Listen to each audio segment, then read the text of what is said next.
In the dark annals of human history, few places evoke the same level of horror and revulsion as Auschwitz, the infamous Nazi concentration camp that operated from 1940 to 1945. Located in southern Poland, Auschwitz was the largest of the Nazi camps and consisted of three main sites: Auschwitz-I, Auschwitz II Birkenau, and Auschwitz III Monowitz. It was at Auschwitz II Birkenau that the majority of the camp's estimated 1.1 million victims, most of them Jewish, were exterminated in gas chambers. Within its barbed wire fences, unimaginable atrocities were committed, and one of the most chilling was the medical experiments conducted in Block 10. Block 10 was a special section of Auschwitz where Nazi doctors performed twisted experiments on helpless prisoners. The chief perpetrator was Dr. Karl Klauberg, who began his heinous work in April 1943. Klauberg's primary focus was on finding a cheap and efficient method of mass sterilization. He subjected hundreds of Jewish women to excruciating experiments, injecting caustic substances like formalin, phenol, and nitric acid into their uteruses and causing severe pain, infections, and often death. Klauberg's experiments were particularly cruel because he often performed them without anesthesia, leaving his victims conscious and screaming in agony. In a letter to SS leader Heinrich Himmler, dated June 7, 1943, Klauberg boasted, "The non-surgical method of sterilizing women that I have invented is now almost perfected. As for the questions that you have directed to me, sir, I can today answer them in the way that I had anticipated. If the research that I am carrying out continues to yield the sort of results that it has produced so far, and there is no reason to suppose that this shall not be the case, then I shall be able to report in the foreseeable future that one experienced physician with an appropriately equipped office and the aid of 10 auxiliary personnel will be able to carry out in the course of a single day the sterilization of hundreds or even 1,000 women." Another notorious figure in Block 10 was Dr. Horst Schumann, who conducted brutal experiments involving castration and X-rays. He exposed prisoners' reproductive organs to high doses of radiation, causing severe burns, mutilation, and sterility.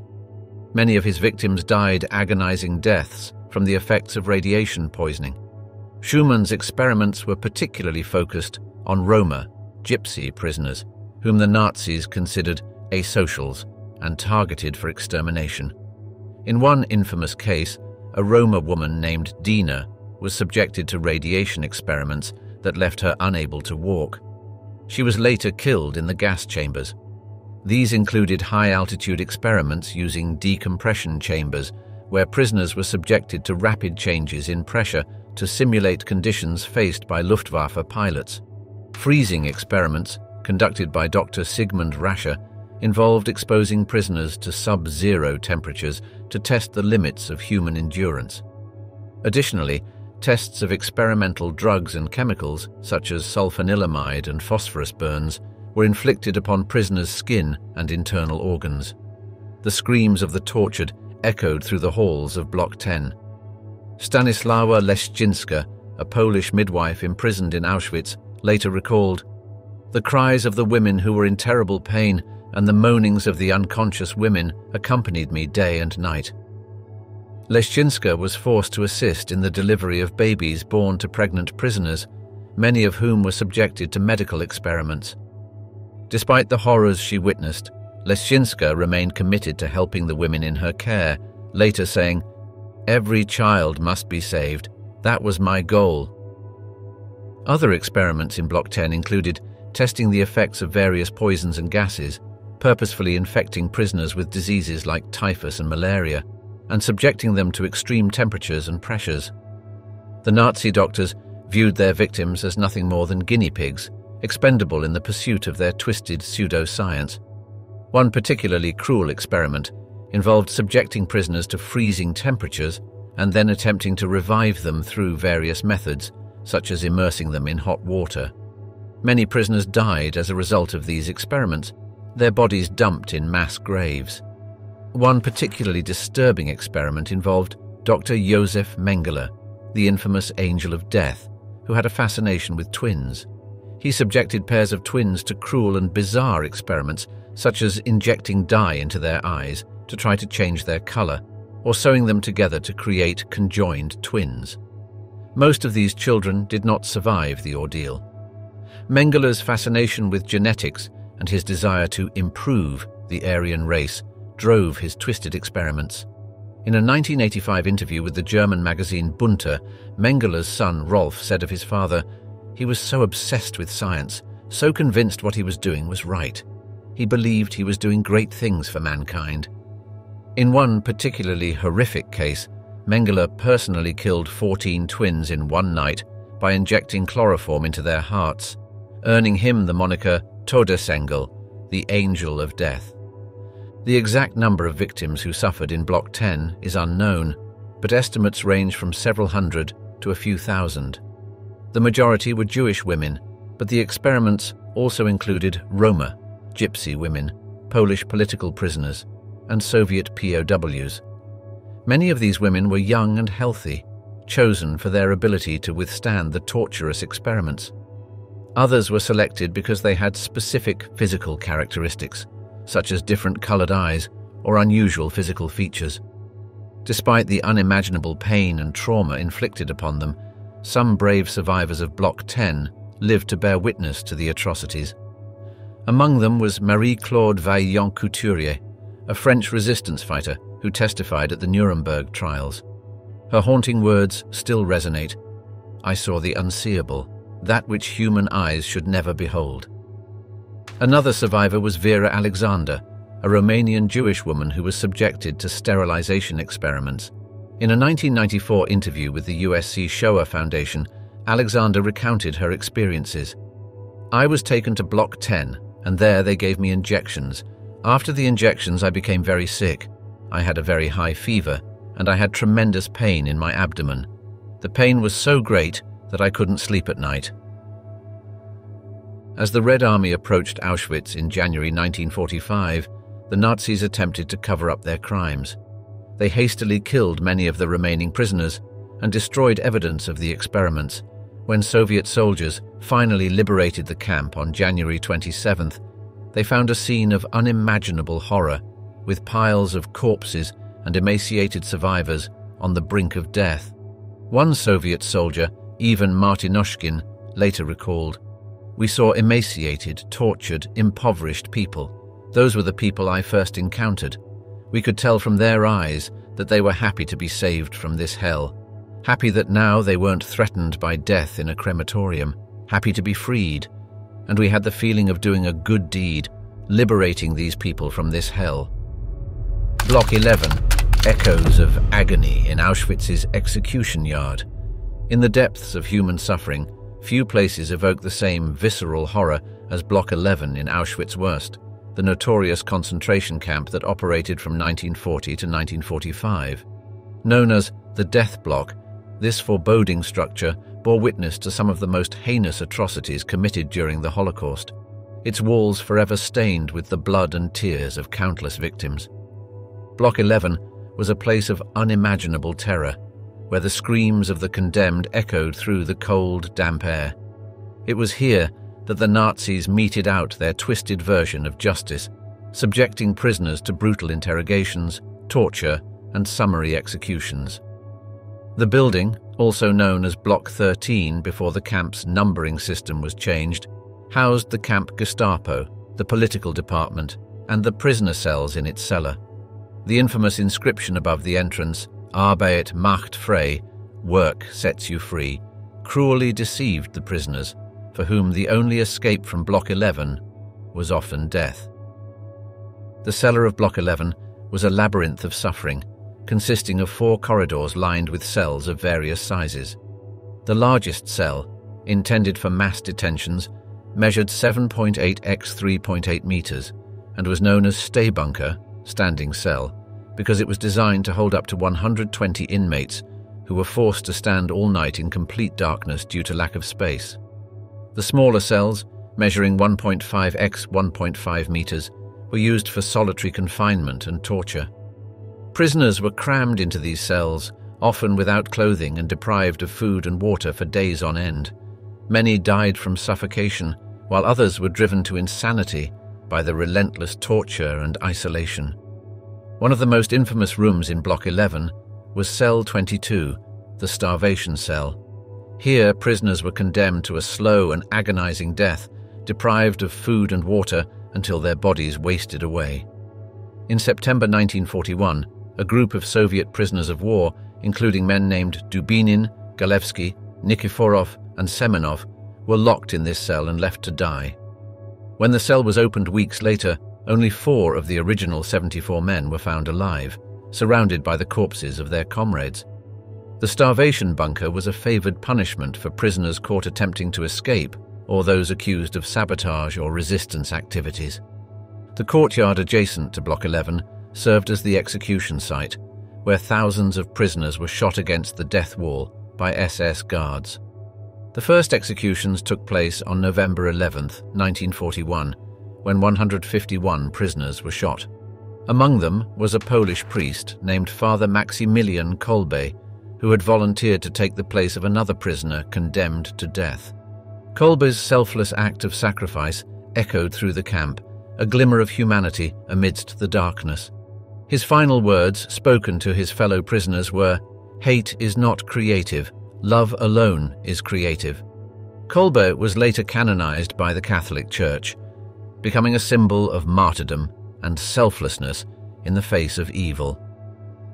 Stanislaw Grzeziuk, a Polish prisoner who survived Auschwitz, recounted the harrowing sights and sounds of Block 11 in his memoir 5 Years in Auschwitz. From the cells of Block 11 came the terrible, heart-rending screams and moans of the tortured, intermingled with the bestial bellowing of the torturers. It was a veritable hell on earth, a hell that could be seen through the small, barred windows of the cells.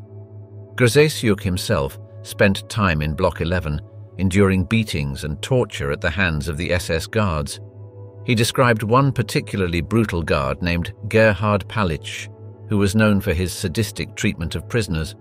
He had a face like a bulldog, and he was always smiling, but it was a smile that made your blood run cold.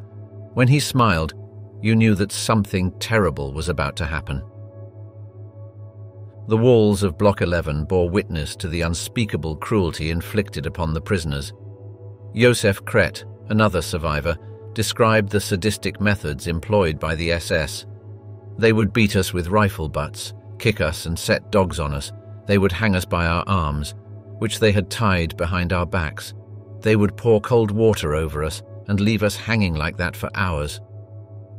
Kret endured multiple interrogations in Block 11, his body broken, but his spirit undefeated. He later recalled, "I knew that I had to survive, that I had to bear witness to what had happened here. That thought kept me going through the darkest hours." Block 11 also played a central role in the camp's resistance activities.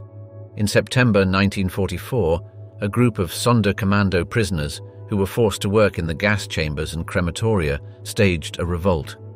They managed to blow up Crematorium 4, using explosives smuggled into the camp by female prisoners who worked in a nearby munitions factory.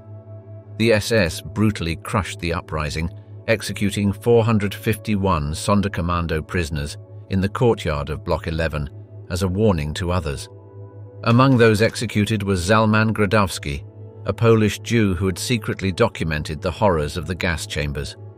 Before his death, Gradowski buried his manuscripts in the ashes of the crematorium, hoping that they would one day be discovered and serve as a testament to the atrocities committed by the Nazis. Block 24, the shadows of shame in Auschwitz's forced house of exploitation. In the sprawling complex of Auschwitz-Birkenau, a place synonymous with unimaginable human suffering and depravity, there existed a little-known but equally horrifying chapter in the camp's dark history. Located in Block 24 of the main camp, Auschwitz I was a brothel known as Puff, where female prisoners were forced into slavery for the pleasure of their Nazi captors and privileged male inmates. This institution, which operated from June 1943 until January 1945, stands as a stark reminder of the depths of degradation and exploitation faced by women during the Holocaust. Established in the summer of 1943 by order of SS leader Heinrich Himmler, The brothel was part of a larger system of rewards designed to increase productivity among the camp's slave laborers. The twisted logic behind the brothel was that it would serve as an incentive for male prisoners to work harder, with the promise of a visit to the puff as a perverse reward for meeting their quotas. This dehumanizing system reduced women to mere commodities, their bodies exploited in service of the Nazi war machine. Himmler's order, issued on June 22, 1943, stated, "In order to increase the work output of male prisoners, it is necessary to introduce regulated brothels in the concentration camps. The brothels should be staffed by women from the women's camps who volunteer for this purpose." The women forced into servitude in Block 24 were primarily Polish political prisoners, as well as a smaller number of German criminal inmates. Many were young, and all were subject to the same brutal conditions and treatment as other prisoners in the camp.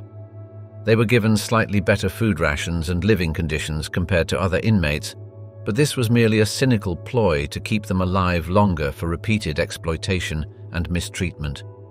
The women were selected based on their age, appearance, and health, with many being lured with false promises of better treatment or even freedom. One of the most haunting accounts of life in Block 24 comes from Halina Brzozowska, a Polish prisoner who was forced to work in the brothel. In a testimony given years after the war, Brzozowska described the unimaginable trauma and degradation she endured. "We were treated like animals, worse than animals. They would beat us, force us to do the most degrading things, and we had no choice. It was either submit or die." Brzozowska, who was only 18 when she was sent to Auschwitz, endured months of mistreatment in Block 24 before being transferred to another camp. Her story is just one of many, a testament to the unimaginable suffering endured by the women of the brothel. The brothel was open for business in the evenings, with male prisoners granted access as a reward for their labor. They would line up outside Block 24, waiting their turn to mistreat the women inside. The SS guards oversaw the operation, collecting tickets from the men and keeping a watchful eye to ensure that their precious incentive system ran smoothly. The women were forced to service up to 20 men per night, their bodies and minds pushed to the breaking point. The tickets, which could be purchased with camp scrip or earned through good behavior, entitled the men to 20 minutes with a woman of their choice. The women had no say in the matter, their bodies treated as mere objects to be used by their captors. Irma Grez, one of the most notorious female SS guards in Auschwitz, was known to take sadistic pleasure in tormenting the women of Block 24.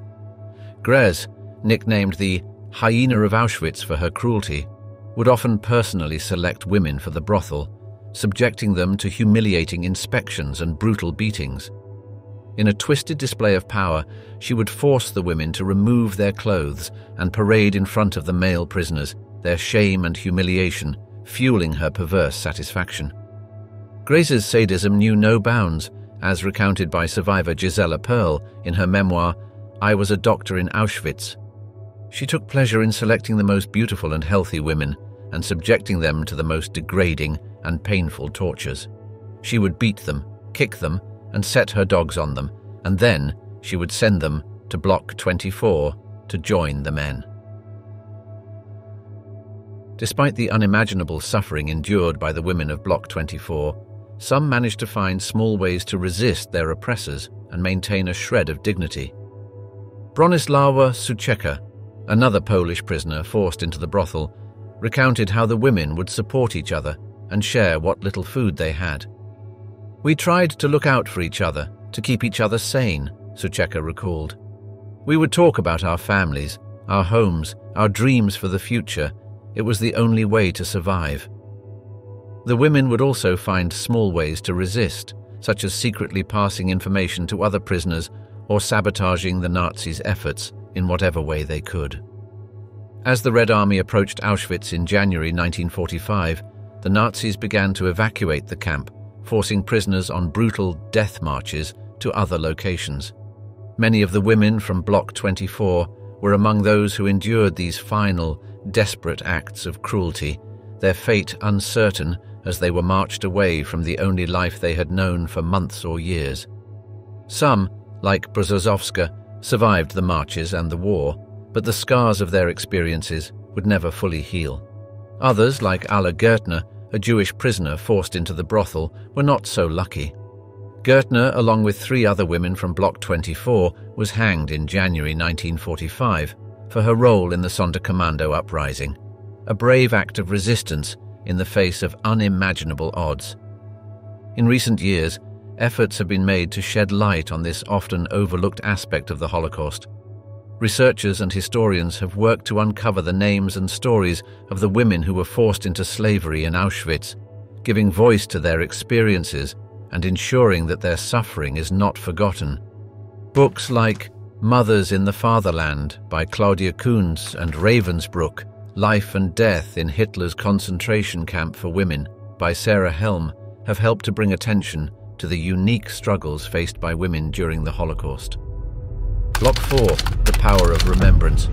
In the heart of Auschwitz, first, the main camp of the notorious Auschwitz-Birkenau complex, stands Block 4, a building that once housed prisoners, but now serves as a somber memorial to the lives lost and the unspeakable atrocities committed during the Holocaust. Within its walls, a museum has been established, displaying poignant reminders of the victims' humanity and the devastating toll of hatred and genocide. The block, originally constructed in the late 19th century as a Polish army barracks, was repurposed by the Nazis after the invasion of Poland in 1939. It initially served as housing for Polish political prisoners before being converted into a storage facility for the belongings confiscated from incoming prisoners. As visitors step into Block 4, they are immediately confronted with a chilling sight: a massive glass display case filled with thousands of shoes, each pair representing a life cut short by the Nazi killing machine. The shoes, in various styles and sizes, from delicate children's sandals to sturdy work boots, were confiscated from prisoners upon their arrival at the camp. These humble objects, often the last remaining possessions of the victims, speak volumes about the individuals who once wore them, their ages, occupations, and the lives they led before being engulfed by the darkness of Auschwitz. The exhibit, which was first installed in 1955, has become one of the most iconic and emotionally charged displays in the museum. Among the sea of shoes, one can spot a pair of red, high-heeled women's shoes, a poignant reminder of the feminine grace and beauty that was so brutally extinguished. Beside them, a tiny pair of infant shoes serves as a heart-wrenching testament to the innocence and potential that was stolen away by the gas chambers. The sheer scale of the exhibit, with over 110,000 shoes on display, is a staggering visual representation of the immense loss of life and the scope of the Nazis' crimes. As Holocaust survivor and author Elie Wiesel once observed, "One pair of shoes, there's the whole world in one pair of shoes." Moving further into the museum, visitors encounter another haunting exhibit, a collection of suitcases, each bearing the name, date of birth, and transport number of its owner. These suitcases, carefully labeled by the victims themselves in the vain hope of one day reclaiming their belongings, now stand as silent witnesses to the shattered dreams and the lives that were so cruelly uprooted. Names like Olga Kafka and Marcel Spitzer are etched onto the worn leather, serving as a powerful reminder that behind every number there was a unique individual with a story to tell. The suitcases were discovered in a separate storage building after the liberation of the camp in January 1945, and they were later incorporated into the museum's collection. One suitcase, bearing the name Peter Eisler, born August 3, 1926, catches the eye. Peter, a young Czech Jew, arrived at Auschwitz on September 4, 1943, along with his family. His suitcase, a tangible link to his brief life, now rests in Block 4, a testament to the youth and promise that was so senselessly extinguished. The museum's collection of over 3,800 suitcases offers a glimpse into the diverse backgrounds and identities of the victims from all walks of life and corners of Europe. Among them is the suitcase of Vera Voriskova, a Czech Jewish girl who was just 11 years old when she was deported to Auschwitz. Her suitcase, adorned with colorful stickers and her name written in a child's handwriting, is a heartbreaking reminder of the 1.5 million children who perished in the Holocaust. As visitors continue their somber journey through Block 4, they encounter yet another poignant display, a vast collection of eyeglasses, twisted and tangled together in a haunting tableau. These glasses, once perched on the faces of the victims, now lie in silent tribute to the lives that were so brutally cut short. The exhibit, featuring over 40,000 pairs of glasses, is a stark reminder of the sheer scale of the destruction wrought by the Nazis and the indiscriminate nature of their killing machine. The display was first unveiled in 1955, and it has since become one of the most recognizable and emotionally charged exhibits in the museum.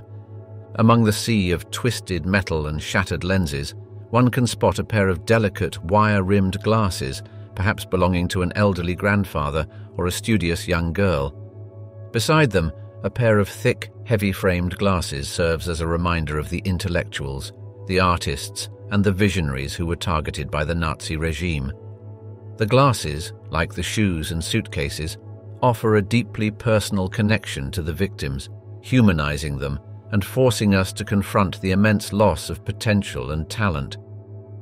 As Primo Levi, an Italian Jewish chemist and Auschwitz survivor, once wrote, "The memory of a trauma suffered or inflicted is itself traumatic, because recalling it is painful, or at least disturbing. A person who is wounded tends to block out the memory, so as not to renew the pain." The exhibits in Block 4 also include a collection of prosthetic limbs, a grim reminder of the Nazis' twisted obsession with creating a master race and their ruthless treatment of those they deemed unfit. Among the display is a wooden leg that once belonged to a Polish political prisoner named Josef Mengele, who lost his limb after being shot during an escape attempt from the camp.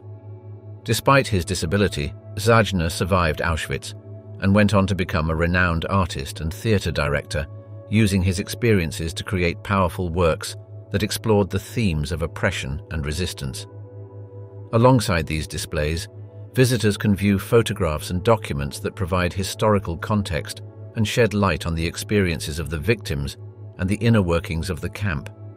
One such document is a list of 999 young Jewish women who were selected for forced labor at a Siemens factory in October 1942.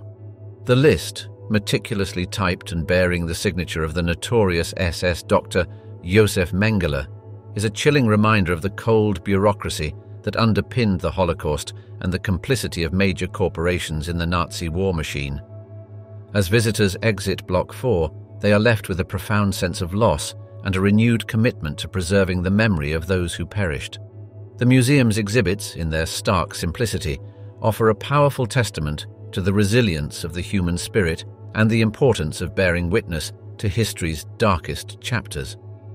In the words of Władysław Bartoszewski, a Polish resistance fighter and Auschwitz survivor, "The world must learn about what happened here and never forget. This is not just a Polish or a Jewish issue, it is a human issue that affects us all." Block 7, a glimpse into the darkest depths of human cruelty, in the heart of Auschwitz. First, the main camp of the infamous Auschwitz-Birkenau complex, stands Block 7, a building that once housed prisoners and bore witness to some of the most horrific living conditions ever endured by human beings. The block, originally constructed in the late 19th century as part of a Polish army barracks, was repurposed by the Nazis after the invasion of Poland in 1939 to serve as a prison within a prison, a place where the already inhumane conditions of the camp were amplified to unimaginable levels. The transformation of Block 7 into a site of unimaginable suffering began in June 1940, when the first Polish political prisoners were incarcerated there. As prisoners were herded into Block 7, they were confronted with a nightmarish scene of overcrowding, filth, and despair. The building, designed to accommodate around 200 people, was often crammed with up to 1,000 inmates at a time, leaving them barely enough space to lie down on the hard wooden bunks. The lack of proper sanitation and ventilation turned the block into a breeding ground for disease and misery, with the stench of sweat, blood, and human waste permeating every corner. In the words of Primo Levi, an Italian Jewish chemist and Auschwitz survivor, "We lay squeezed together, with our heads on each other's feet and our feet on each other's heads, like herrings in a barrel." One of the most horrifying aspects of life in Block 7 was the complete lack of privacy and dignity afforded to the prisoners. The block was divided into small, cramped rooms, each housing up to 80 people. The bunks, stacked 3 levels high, were shared by multiple inmates, forcing them to lie shoulder to shoulder in a desperate attempt to find some rest amidst the constant noise and chaos. The overcrowding was so severe that prisoners often had to take turns sleeping, with some forced to stand or sit in the narrow aisles between the bunks. Josef Mengele, a Polish political prisoner who was incarcerated in Block 7 in 1940, later described the nightmarish conditions.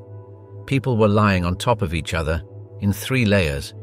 There was no space to turn over or stretch out. We were like sardines in a can.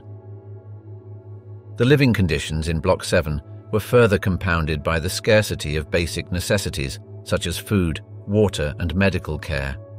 Prisoners were given meager rations of thin soup and stale bread, barely enough to sustain them through the long hours of forced labor and the constant threat of violence from the SS guards.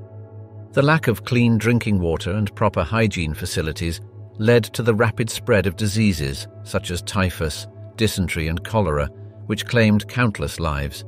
In a cruel twist of fate, the SS doctors who were tasked with treating the sick and dying in Block 7 often used their position to conduct brutal medical experiments on the prisoners, subjecting them to unimaginable pain and suffering in the name of so-called scientific research.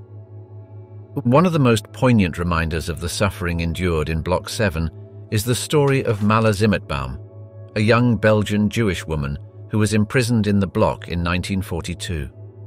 Zimmerbaum, who had been arrested for her involvement in the resistance movement, was subjected to the same brutal conditions as her fellow prisoners, but refused to let the darkness of Auschwitz extinguish her spirit. She became known throughout the camp for her acts of kindness and courage, often sharing her meager food rations with those who were even more desperate than herself. In one particularly poignant moment, Zimmerbaum risked her own life to smuggle a piece of bread to a starving child, an act of selflessness that would become a symbol of the unbreakable human spirit in the face of unimaginable cruelty. Despite the unimaginable hardships she faced, Zimmerbaum never lost her sense of humanity or her will to resist. In June 1944, she and her Polish lover, Edward Galiński, staged a daring escape from the camp, becoming the first Jewish woman to ever break out of Auschwitz. Though they were eventually caught and executed, their story has become a symbol of the unbreakable human spirit and the power of love in the face of unimaginable cruelty. In the words of Elie Wiesel, the Nobel laureate and Auschwitz survivor, Mala Zimmerbaum was a heroine of the resistance. She fought not with weapons, but with her heart and her soul. Another haunting reminder of the horrors of Block 7 can be found in the stories of the children who were imprisoned there. Among them was Tova Friedman, a 6-year-old Jewish girl from Poland who arrived at Auschwitz in 1944 along with her mother and grandparents. Friedman, who was one of the youngest survivors of the camp, later recalled the unimaginable fear and confusion she felt as she was torn from her family and thrown into the chaos of Block 7. "I remember the bunk beds, 3 tiers high, and the crying and screaming of the children," Friedman recounted in a 2020 interview with The Guardian. "It was dark, and there was no food or water. We were so hungry and so thirsty. My mother kept telling me to be quiet, to not make any noise, because if we did, the Germans would come and take us away." Friedman and her mother managed to survive the horrors of Auschwitz, but the scars of their experience would never fully heal. For the rest of her life, Friedman would be haunted by the memories of the children who were not so lucky, the ones who disappeared into the gas chambers or succumbed to the unimaginable cruelty of the camp. Among them was the 4-year-old Italian boy, Sergio De Simone, who was subjected to brutal medical experiments by the notorious SS doctor Josef Mengele. De Simone, along with 19 other children, was killed by lethal injection to the heart in the final days of the camp's operation, a horrific act of cruelty that would forever haunt the survivors of Block 7. Block 21, Auschwitz's Infirmary of Despair. In the grim landscape of Auschwitz-Birkenau, where suffering and death reigned supreme, Block 21 stood as a macabre testament to the Nazis' utter disregard for human life. Designated as the camp's infirmary, this unassuming building bore witness to the final agonizing moments of countless prisoners who were left to die in squalor and agony, deprived of even the most basic medical care. The block, originally constructed in 1941 as part of the expansion of the Auschwitz camp, was repurposed in 1942 to serve as a makeshift hospital, a cruel mockery of the Hippocratic Oath and the principles of compassion and healing. As the tide of human misery and suffering swelled within the confines of Auschwitz, Block 21 quickly became a dumping ground for the sick, the weak, and the dying. Prisoners who fell ill or sustained injuries during the brutal regimen of forced labor were unceremoniously dumped in the block, their fate sealed by the indifference and cruelty of their captors. The conditions within the infirmary were nothing short of horrific, with patients crammed together on filthy, lice-infested straw mattresses, their bodies ravaged by disease and malnutrition. The stench of death and decay permeated every corner of the building, a sickening odor that clung to the very walls and seeped into the souls of all who entered. In the words of Primo Levi, an Italian Jewish chemist and Auschwitz survivor, the sick lay on the bare boards, without blankets, without straw, without food or water. The healthy were forced to sleep on top of them, on top of their excrement and vomit. One of the most haunting aspects of life in Block 21 was the complete lack of proper medical care afforded to the prisoners. The SS doctors who were assigned to the infirmary were often little more than sadistic charlatans, more interested in inflicting pain and suffering than in providing any semblance of treatment.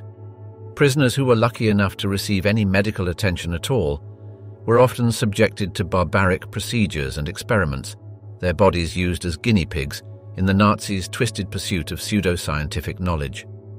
The story of Gisela Perl, a Hungarian Jewish gynecologist who was imprisoned in Auschwitz in 1944, stands as a powerful testament to the depths of human resilience and compassion in the face of unimaginable cruelty.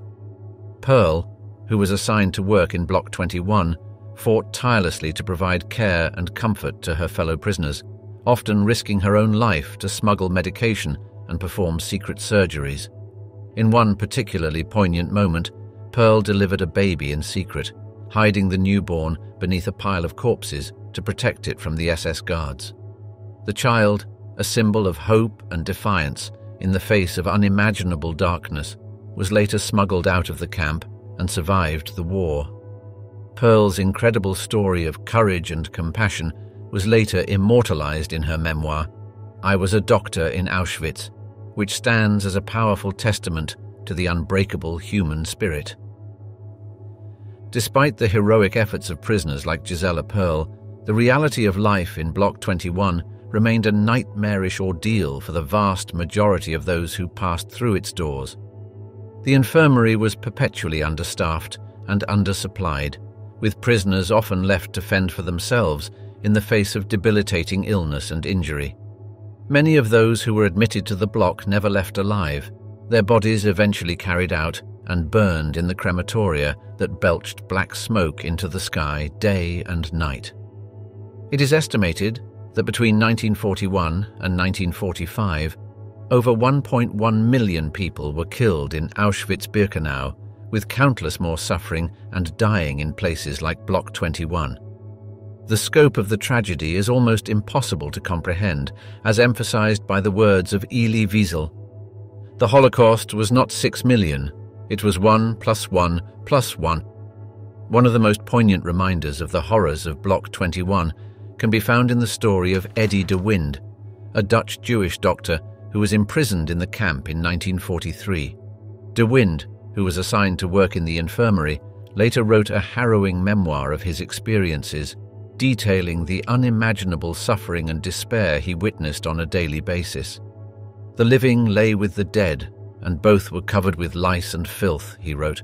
The sick were crying, shouting, cursing, and praying. It was a picture of hell on earth.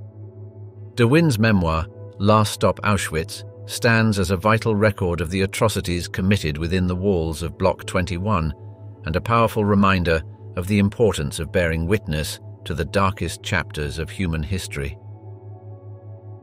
Another haunting tale from Block 21 is that of Marian Kolodziej, a Polish Catholic artist who was imprisoned in Auschwitz in 1940. Kolodziej, who was assigned to work as a stretcher-bearer in the infirmary, later created a series of stunning and deeply disturbing drawings based on his experiences in the camp. The drawings, which depict the horrific conditions and brutal treatment of prisoners in Block 21, are a visceral and deeply moving testament to the human capacity for both cruelty and resilience in the face of unimaginable adversity.